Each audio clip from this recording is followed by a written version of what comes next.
Hi, and welcome to our Aim for Good video series. We designed Aim for Good with the hope that we could connect individuals in this community and provide different resources to shine light on local nonprofits, people that might be in need, any different resources that we could provide out there for you. This video series is intended to provide relevant information from industry leaders and also connect and highlight our colleagues, our friends, our clients to nonprofits in need. Please stay tuned at the end of the video as you'll see different links that we discussed during the conversation so that you'll be able to contact them directly and help anyone in need. And also, make sure to subscribe to our channel as we'll be updating these videos on a regular basis. Thanks again for joining us.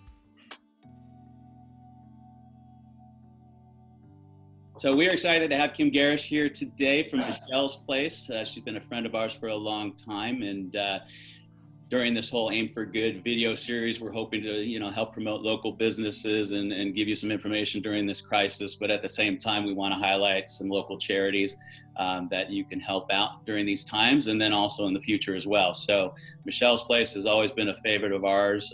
Wonderful cancer center. Kim's been there for 17 years. And we'd like to introduce you at this point to Kim, and she's going to give us a little bit more information about Michelle's Place, what's going on there now with this COVID crisis, and what kind of services that they provide. So take it away. Mark, Adam, good to be here. Thanks for having us. So Michelle's Place is typically a cancer resource center. So what we do is provide direct service to cancer patients. So before all of this, our center was open Monday through Friday, 9 to 3:30, and cancer patients could come without an appointment and just check out what we have, hang out, relax, a safe place to be. They could get resources such as wigs and prosthesis, hats and scarves, sit down, talk to a patient navigator, check out library books, attend support groups and different kinds of classes and educational programs that we have available there. So when this hit, of course, and as it started coming down the pike, obviously cancer patients are already going to be at high risk. Their immune systems are already compromised, and you certainly don't want to be exposed to someone who might have COVID. So we had to shut the center down, and staff was still working there. We have 5 patient navigators, 2 of which are Spanish speaking, and they're there to just walk you through the process. If you have any questions on your diagnosis, if you're just completely scared, blown away, you don't really know what the next steps are in terms of research or questions to ask your doctor, or what does treatment look like, what is chemotherapy, what radiation, we can answer those questions for you, but we can also provide you other resources. Maybe you're already struggling financially, or now you're going to go on unemployment or disability insurance, and you're going to have a hard time making ends meet. We can hook you up with financial resources, which we have, plus we have connections to other community partners that can provide those resources. We have free transportation to medical appointments, but they couldn't come and actually, receive that one-on-one support. So we completely flipped everything, and we're still accessible. Like I said, our navigators are accessible to have that conversation with you. They can still answer those questions. They can still walk you through those processes. But now we have a new list, really, right, of COVID-19 resources. So things are being done differently. I mean, some of our clients, their surgeries are being canceled or postponed. The treatment centers will only allow that person in the room now. So where you once used to be able to bring your significant other, your spouse, your friend to hold your hand, nobody can come in except for you. So that's a little trying as well. And transportation can become an issue. Uber is still working. Our transportation program is through something called GoGo Grandparent, but it essentially uses Uber drivers to provide that transport, just with a little extra care because they are obviously patients. So that's still working. We're still utilizing that resource. Again, the financial assistance component, we not only have that for groceries and gift cards, thanks to State of Brothers Charities, but we are delivering groceries. We're working with Habitat for Humanity to provide non-perishable foods to our clients that can't leave their home, or maybe they're just struggling financially because the breadwinner in their home is recently laid off, and there's this gap between the unemployment insurance kicking in, kind of a thing. And we don't really ask too many questions. If you're in need, we want to make sure that you have food. So we're working with them to provide the non-perishable foods, but we're also going out and buying groceries. So chicken, potatoes, fresh vegetables, So they have food. We just leave it on their doorstep and then they grab it. So we're following all the rules of social distancing, but providing that to them right now. All of our support groups and classes have gone virtual. So you can attend our art class every other Monday through Zoom. And all of our support groups are also virtual. You can just go on michellesplace.org, see a list there. You would email one of the navigators, the connection or the contact information on there. They'll send you the Zoom link so that we keep it safe. It's not just open to everybody. It's still trying to keep it in a safe environment. It's all a learning curve. You know, these are all things that we're not used to doing, but I certainly think it's going to be a new feature that we'll provide once this is even over. I mean, for a cancer patient who really can't leave her home or doesn't want to leave her home at 6 o'clock at night, this will be an option for her or him to attend a support group of people who are, you know, in the group setting once they can come back together, but they can attend virtually as well. So just learning all different kinds of things and ways to still help our clients. One thing that we want to make sure is that people know we still are helping. So we're not getting as many new calls or new clients as we usually would. Our phone, if you call the main number, it goes directly to one of our patient navigators and she picks up and is there to answer and help in any way she can. But just trying to get that out there so that people know that we're still here to help. Hey, Kim, how are you guys connecting, I guess, in the past to new patients, and how have you had to adjust that? Are you doing more on social media, or how has that changed? Yeah, we're trying to do a lot, as much social media as we can, that we're still here.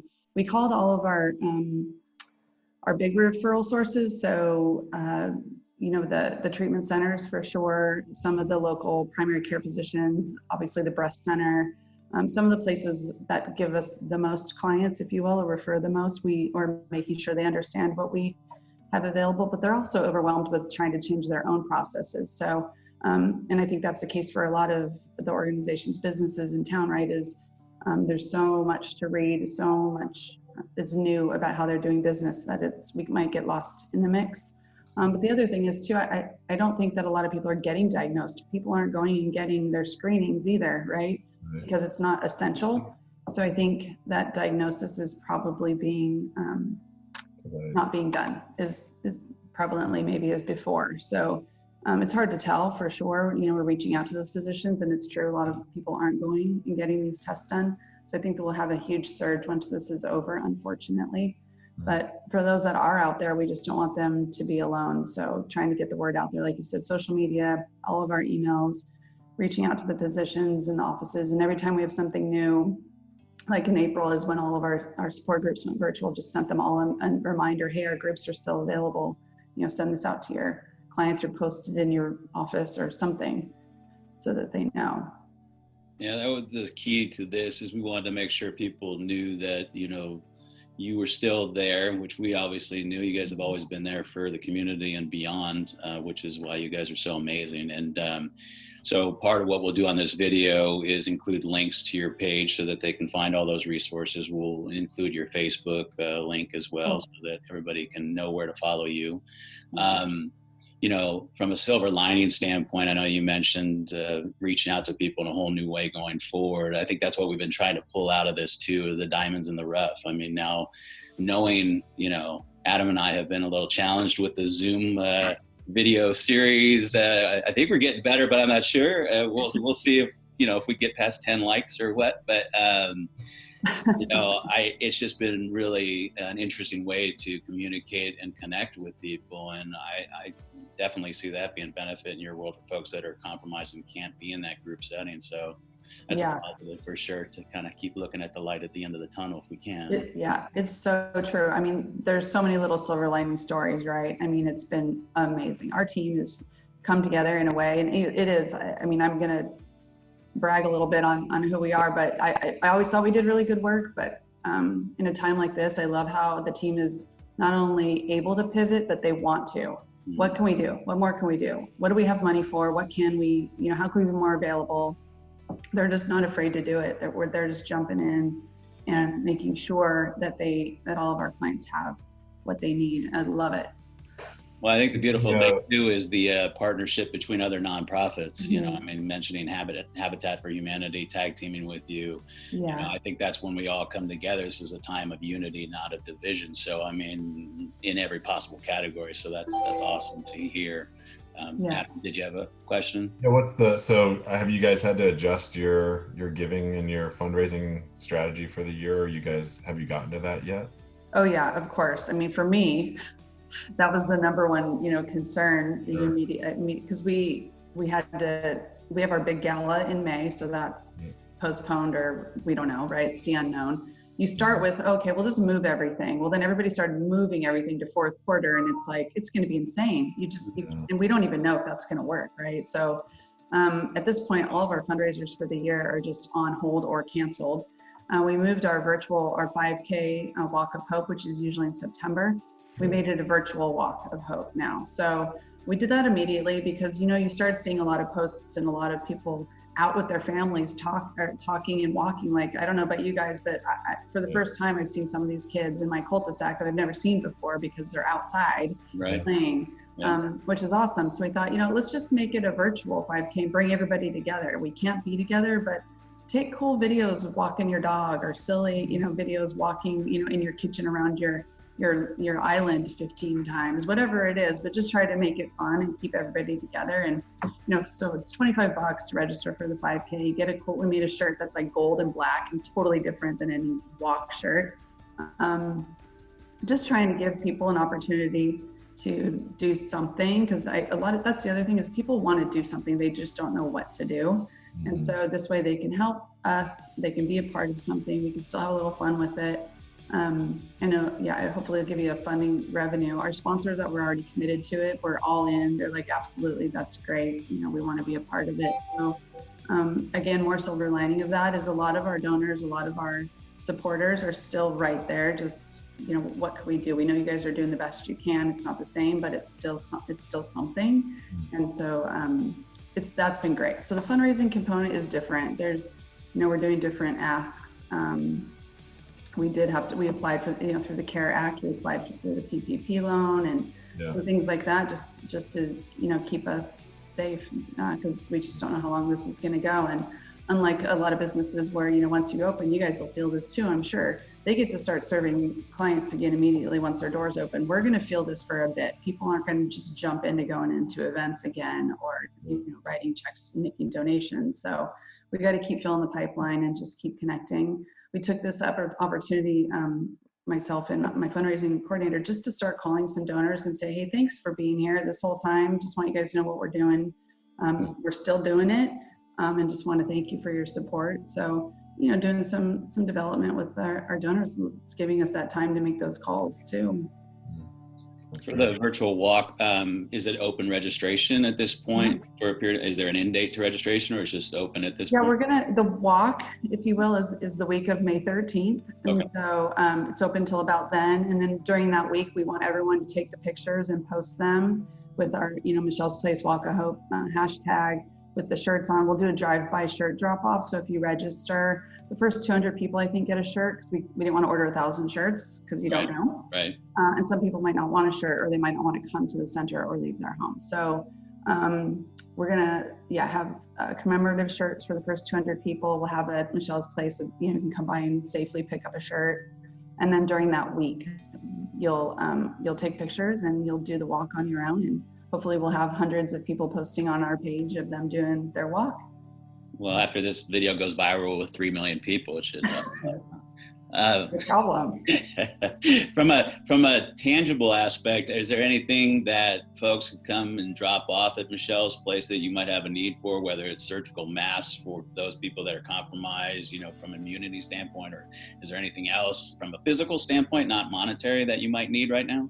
Yeah, so we've had a couple organizations doing food drives for us, because we are doing the food for our clients. I don't want to ask for masks, because I did that once, and now we have a lot of homemade masks, which is awesome. Yeah. But we're giving those out to our clients when we drop off food as well. So, that's something you could do. I just hesitate dropping it off because we're not there. We're only there a couple of days, and it's really just to kind of be there. We have a drop off for our clients to come get food if they're able to leave their home, but You can do small food drives. Essentials right now, you know, I would hate to say toilet paper, but it is a need because it's hard to keep up. So some of our clients are needing that, but also the other kinds of essentials like toothpaste and toothbrushes and like those kinds of things would also be great to collect those. Then we can maybe just schedule a drop-off day, a time and date. Right now, just off the top of my head, I'm there every Wednesday from 10 to 12 at the center. If that's something people wanted to drop any kind of food, non-perishable foods off, or any of those kinds of essentials that they have would be great.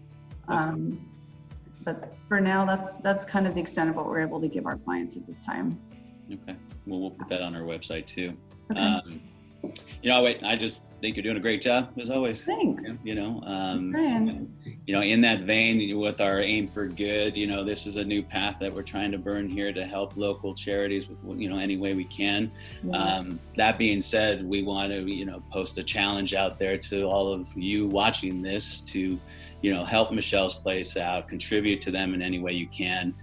There's going to be a link on this video because we're actually going to initiate a $2,500 match donation for Kim's, Wow. not him directly, but for Michelle's Place.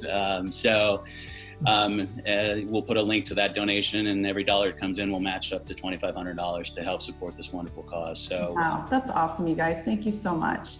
No worries. You guys have always been there too, so I appreciate it. You know, Mark and I, we go way back. So yeah. I know you know what it's like to be a nonprofit in this town, and this town is absolutely amazing and super supportive, and you guys are a big part of that. So thank you for doing what you do, not just for us, but for all the kids out there, and you know, through all the programs you guys do through the Nicholas Foundation. It's pretty cool. Well, thank you. We appreciate everybody's support, and we appreciate everybody in this town. So let's keep up the good work. Let's get through this, and we'll get through it together for sure. Sounds good. Thank you again. You. Yeah. Thanks, Kim. You have a great day. You too. Bye. Bye.